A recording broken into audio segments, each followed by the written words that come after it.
Film diawali dengan memperlihatkan selembar koran tahun 1924.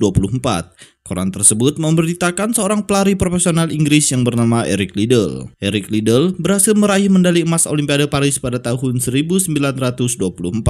Kemenangan itu membuatnya ditawari banyak sponsor dan juga diajak pindah tinggal ke Amerika. Namun dia pun menolak berbagai penawaran itu dengan hormat dan lebih memilih untuk bergabung dengan sebuah lembaga agama yang bertujuan menyebarkan kebaikan ke berbagai daerah pelosok.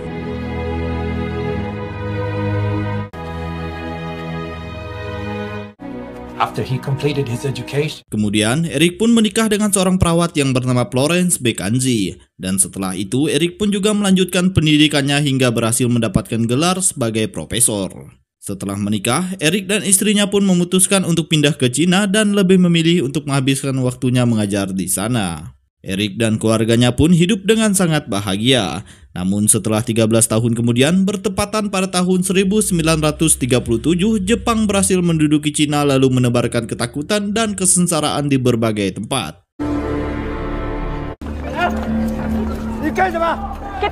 Happiness and brought a great misery. Kala itu, banyak penduduk asli di sana, rumah dan tempat tinggalnya dirampas secara paksa oleh Jepang dan juga dipaksa untuk keluar dari tanah mereka sendiri. Kini, akses jalan pun semakin sulit untuk Eric pergi mengajar ke sekolahnya. Namun beruntung, Eric punya supir yang bernama Sunio yang selalu setia menemaninya dan membantu menyuap si penjaga hingga Eric pun bisa lolos dari penjagaan. Anak-anak didikan Eric pun terlihat sangat antusias dalam menanggapi pelajaran yang disampaikan olehnya. Namun naasnya di pagi itu Eric pun dihadapkan dengan pemandangan mengerikan saat salah satu anak didikannya terkena sebuah ledakan bom yang dijatuhkan oleh pesawat tentara Jepang.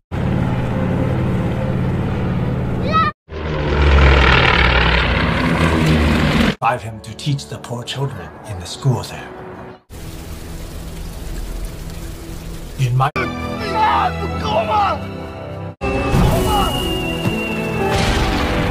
Atas peristiwa tragis tersebut membuat perasaan Eric hancur dan menyadarkan bahwa sekeras apapun hidup dia tidak ingin membunuh harapan yang telah dia tanam dalam-dalam.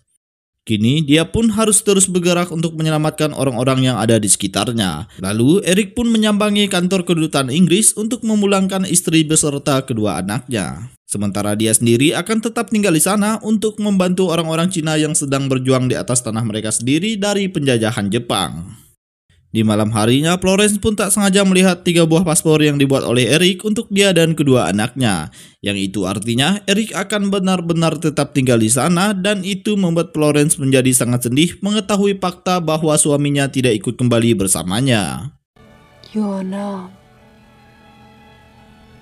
Eric pun berusaha menjelaskan bahwa dia akan pergi menyusul nantinya karena dia ingin menyelesaikan segala urusannya di sini terlebih dahulu. Lalu Florence pun sadar bagaimana watak dari suaminya itu dan pada akhirnya dia pun hanya bisa mendukung semua keputusan yang telah dibuat oleh Eric.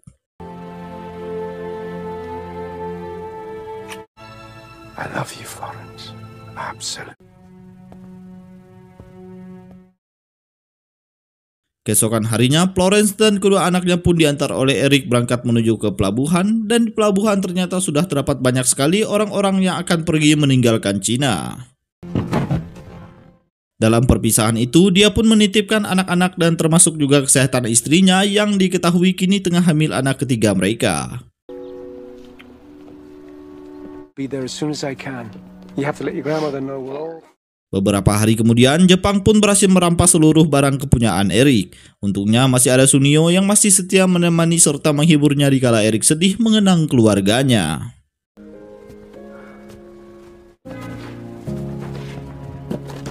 Kini mereka pun tinggal di sekolah tempatnya mengajar dulu bersama orang-orang yang bernasib sama seperti dirinya. Walaupun tinggal di tempat yang seadanya, dia pun masih berusaha menghibur para anak-anak dan juga mengajak orang-orang yang ada di sana untuk berlari setiap paginya. Dan di siangnya, dia pun juga menyempatkan waktu untuk mengajar berbagai hal yang dia ketahui kepada para pemuda yang tinggal di sana bersamanya.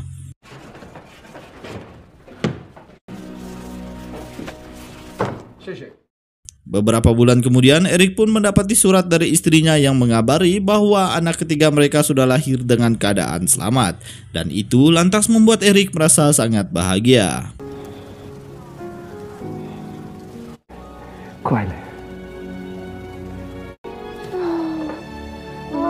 Melihat Eric terharu bahagia, seorang anak yang bernama Siu sedih melihat kebahagiaan Eric yang mengingatkan kepada kedua orang tuanya yang telah tiada. Beberapa hari kemudian, Eric dan Sunio pun membantu mengirimi obat-obatan ke sebuah rumah sakit, namun di tengah perjalanan mereka pun dicegat oleh beberapa tentara Jepang.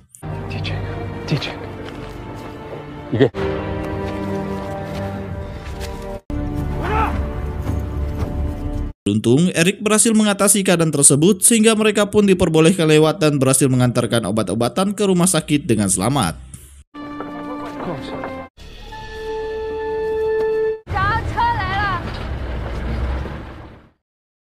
Singkat cerita, di tanggal 7 Desember tahun 1941, Jepang melakukan serangan besar-besaran. Dan kejadian itu sangat berdampak kepada Eric dan seluruh turis yang ada di daratan Cina.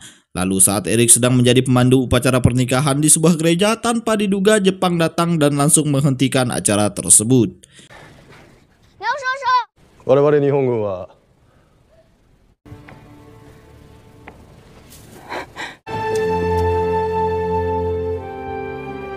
Kini mereka semua pun ditangkap dan dibawa ke kamp konsentrasi. Satu persatu dari mereka pun diperiksa, lalu tidak luput barang berharga yang mereka miliki juga berhasil disita dan dirampas secara paksa. Dan bahkan pasangan yang baru saja menikah tadi pun dipisahkan lalu tidak diperbolehkan untuk bersama. Melihat itu, Eric pun berusaha menolong dengan mengatakan pasangan yang disatukan Tuhan tidak boleh dipisahkan oleh manusia. Namun di sini tentara Jepang tidak sedikit pun menggubris perkataan Eric. Dan yang ada malahan mereka beranggapan bahwa kekaisaran mereka lah yang saat ini menjadi Tuhan. Sehingga mereka semua harus tunduk dan patuh kepada perintah kaisar. Singkat cerita, di pagi harinya mereka pun dikumpul di sebuah ladang lalu dipaksa kerja seharian dengan penjagaan yang super ketat. Sementara di sisi lain, Sunio yang baru saja mendapatkan kabar dari Xiao bahwa Eric dan orang-orang kulit putih lainnya telah ditahan di kamp konsentrasi. Mendengar kabar tersebut, Sunio pun langsung bergegas mengemaskan barang-barangnya untuk pergi ke sana. Di malam harinya, terlihat mereka berdua telah menemukan kamp konsentrasi yang dimaksud dan akhirnya Sunio memutuskan untuk bekerja di dekat kamp agar dapat mengawasi serta memantau keadaan Eric dari balik pagar. Suatu hari, tentara Jepang mengenali Eric dari sebuah koran kemenangannya di Olimpiade lari. Sehingga Eric dibawa keluar dari barak lalu dia pun dihadapkan dengan seorang mayor bernama Kenji. Ternyata maksud dan tujuan Mayor Kenji memanggilnya ialah untuk mengajaknya bertanding secara adil. Lalu Eric pun menerima pertandingan itu setelah Pak Mayor menjanjikan tempat yang layak dan makanan yang cukup kepadanya. When you release us, I will race. What? He wants to race.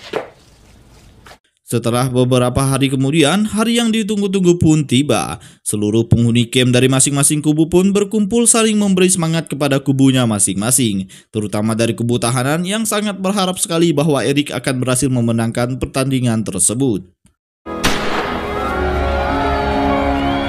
Ketika pertandingan dimulai, awalnya Eric berhasil memimpin cukup jauh dari Mayor Kenji. Namun tiba-tiba setelah tidak jauh lagi menggapai garis finish, dia pun terjatuh dan alhasil Mayor Kenji lah yang keluar sebagai pemenangnya.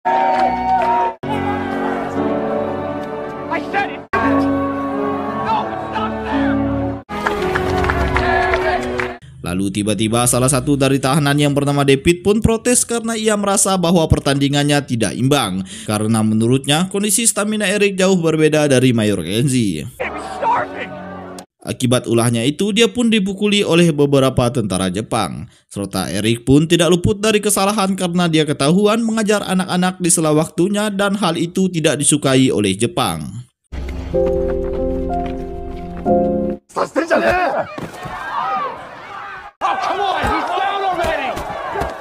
Alhasil, Eric pun ditempatkan di kurungan bawah tanah tanpa diberi makanan dan minuman selama berhari-hari. Pada malam pertama di penjara, mereka dibiarkan kehujanan dan kedinginan. Dan di siang harinya, mereka kepanasan karena panas dari sinar matahari yang sangat terik. Namun tanpa disangka, di malam kedua, Sunio berhasil mengendap masuk ke sana demi memberi makan dan minuman kepada Eric. Melihat keadaan Erik yang tampak lemah serta dirasa ada peluang untuk kabur, Sunio pun mencoba mengajaknya untuk kabur dari sana. Namun di sini Erik menolak karena tidak ingin membuat masalah menjadi lebih rumit.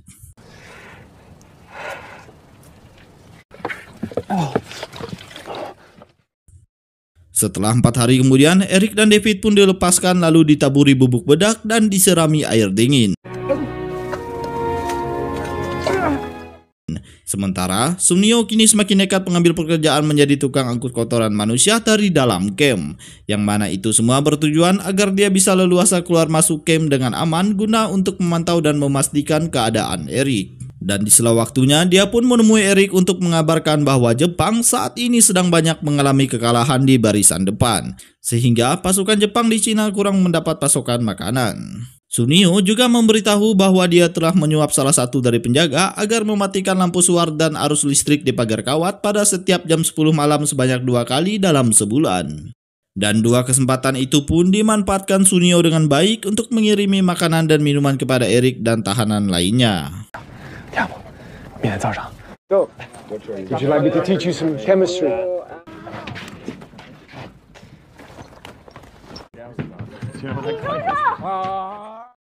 Selang waktu berjalan, saat Erik sedang mengajar anak-anak, dia merasa pusing serta mengalami mimisan.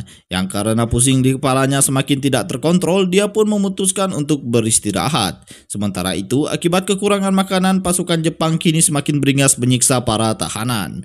Salah satunya kepada David, dia ketahuan sedang merokok pun lalu dihajar hingga babak belur oleh tentara Jepang. Setelah itu, Sunio yang sedang melakukan pekerjaannya tanpa sengaja, dia bertemu dengan David yang sudah berlumuran darah. Lalu David pun meminta tolong dan memohon kepada Sunio agar membantu mengeluarkannya dari sana. Sunio kemudian merundingkannya dengan para pemberontak Cina, dan seketika semuanya sudah siap, mereka pun mengerahkan anak-anak untuk menerbangkan banyak layangan dan menjatuhkannya tepat mengenai pagar listrik. Kesempatan itu pun dimanfaatkan Sunio untuk memasukkan David ke dalam tong kotoran manusia.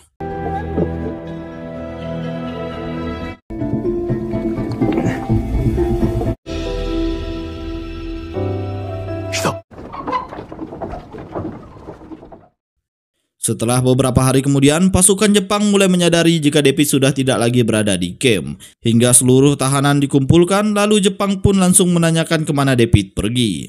Semua tahanan yang berada di sana pun tidak berani menjawab apa-apa, sedangkan mereka sendiri juga tidak mengetahui jika David telah melarikan diri.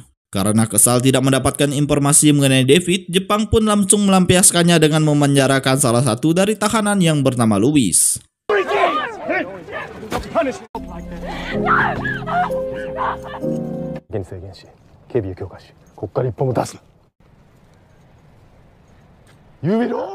Singkat cerita, beberapa hari kemudian Louis pun dibebaskan. Dan kini terlihat kondisi Louis yang sangat memprihatinkan karena mengidap suatu penyakit akibat dibiarkan kehujanan dan kelaparan tanpa makanan dan minuman.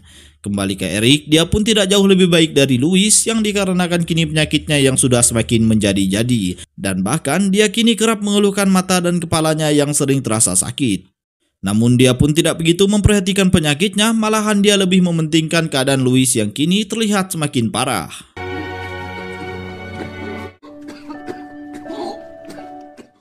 Akhirnya Erik pun nekat menemui Mayor Kenji untuk kembali menantangnya lomba lari. Dengan imbalan, jika dia berhasil menang maka Mayor Kenji harus memberikannya obat-obatan yang dia butuhkan. Jika ternyata Erik yang kalah, maka dia siap menerima hukuman apapun. Alhasil, Mayor Kenji pun menyanggupinya.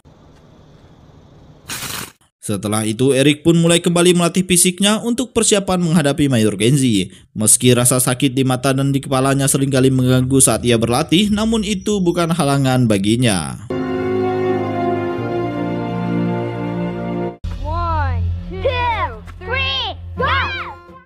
Akhirnya hari yang ditunggu-tunggu pun tiba. Tidak seperti sebelumnya, kali ini semua tahanan tidak diizinkan untuk menyaksikan pertandingan secara langsung. Sementara itu di luar terlihat Erik tidak menggunakan alas kaki di saat kondisi cuaca yang sangat dingin.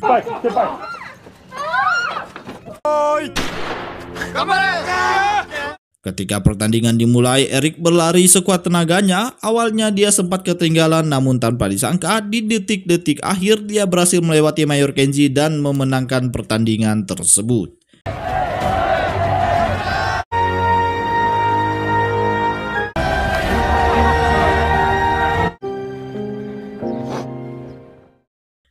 Di malam harinya, sebelum Mayor Kenji memberikan obat, Xiao melakukan tugasnya seperti biasa menaiki tembok lalu menyeludupkan makanan.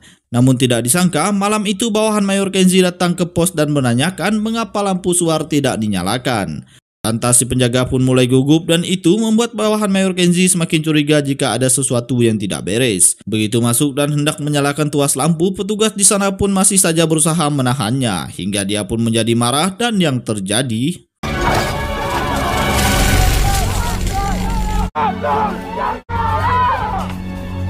Melihat Xiao tewas tersetrum pagar kawat, membuat Sunio, Eric, dan tahanan lainnya yang menyaksikan kejadian itu menjadi sedih. Karena selama ini Xiao telah banyak membantu dan Sunio bahkan telah menganggap Xiao sebagai adiknya sendiri. Atas kejadian ini, tanpa disangka Louis pun tewas akibat telat mendapatkan obat. Setelah kematian Louis, malamnya tanpa diduga Eric pun mendapatkan surat kebebasan dari Kem. Awalnya Eric sangat membutuhkan surat itu agar dia bisa berobat keluar sekaligus bertemu keluarganya. Namun atas rasa bersalahnya kepada Catherine istri Louis, dia pun merelakan surat itu untuk dialihkan menjadi surat kebebasan Catherine yang tengah mengandung anak Louis.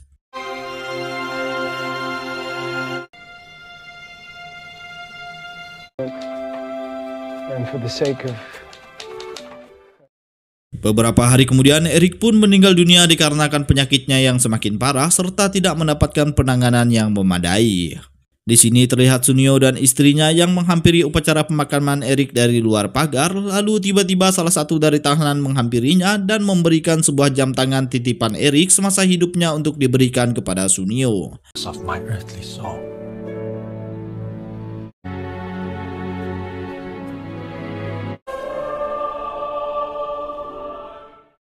Akhirnya pada tanggal 11 Agustus 1945, Jepang menyerah tanpa syarat kepada sekutu. Kabar ini pun membuat para tahanan yang ada di camp menjadi sangat bahagia. Sementara itu, para pasukan Jepang mulai menangis karena kekalahan negaranya dan harus bunuh diri demi menjaga kehormatan.